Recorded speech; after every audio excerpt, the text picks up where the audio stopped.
masyarakat Sidoarjo yang suka berdakwah. Assalamualaikum warahmatullahi wabarakatuh. Alhamdulillahi rabbil alamin, wassalatu wassalamu ala asyrafil anbiya'i wal mursalin wa ala alihi wa ashabihi ajma'in. Amma ba'd. Yang terhormat Bapak Ibu Dewan Juri Lomba Dai Pentas PAI Kabupaten Sidoarjo, yang saya hormati para pemuda generasi penerus bangsa serta para pemudi harapan Ibu Pertiwi. Pertama-tama dan yang paling utama, marilah kita panjatkan puja dan puji syukur terhadap kehadiran Allah Subhanahu wa Ta'ala yang telah memberikan beribu-ribu nikmatnya kepada kita semua hari ini, sehingga kita bisa melaksanakan lomba dai dengan keadaan yang insya Allah sehat walafiat. Salawat serta salam tak lupa terus kita curahkan kepada junjungan kita Nabiullah Muhammad sallallahu alaihi wasallam. Semoga senantiasa kita diberikan syafaatnya ketika nanti kiamat telah tiba. Amin amin ya rabbal alamin. Sebuah kebanggaan bagi saya bisa tampil berdiri di sini untuk menyampaikan dakwah singkat mengenai tauladan Rasulullah sallallahu alaihi wasallam, pemuda generasi Islam dalam penerapan Maulid Nabi Muhammad sallallahu alaihi wasallam. Para hadirin, di tengah derasnya arus globalisasi, di tengah derasnya arus informasi digital, banyak sekali para pemuda Islam yang tidak bisa dan meninggalkan nilai-nilai moral Islam. Oleh karena itu, kita harus bersama-sama mengingatkan kembali dengan merefleksikan sifat-sifat yang telah diajarkan oleh Rasulullah sallallahu alaihi wasallam. Allah Subhanahu wa Ta'ala berfirman dalam surah Al-Ahzab ayat 21. A'udzu billahi minasy syaithanir rajim. Bismillahirrahmanirrahim.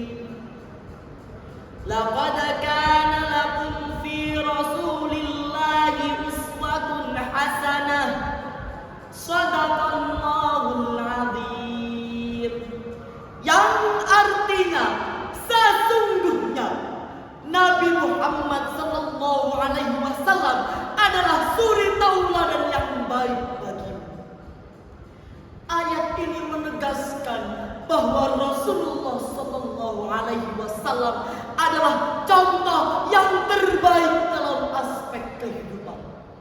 Rasulullah sallallahu alaihi wasallam adalah teladan bahwa kita harus terus semangat dalam memperjuangkan kebenaran. Selain itu, Rasulullah sallallahu alaihi wasallam juga bersabda pada hadis riwayat Bukhari, sebaik-baiknya manusia adalah manusia yang berguna bagi yang lainnya. Hadis ini menegaskan bahwa kita tidak bisa mengukur kemuliaan seseorang melalui jabatan, kekayaan, dan lain sebagainya.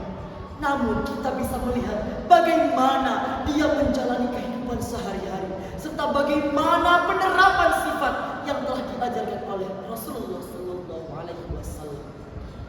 Membangun generasi muda Islami bukan maksud dari hanya mengingatkan teman sebaya, namun kita mempersiapkan pemuda-pemudi dari generasi Islam yang tangguh dan siap membentengi Islam dari segala tantangan serta masalah yang mengombang-ambing. Rasulullah sallallahu alaihi wasallam mengajarkan berbagai sifat-sifatnya yang tetap dan terus relevan dalam kehidupan sekarang. Dan ini harus kita terapkan. Ada beberapa cara yang bisa kita gunakan untuk menerapkan Seperti yang pertama, tetap melaksanakan ketakwaan dan ibadah kepada Allah Subhanahu wa taala dengan khusyuk.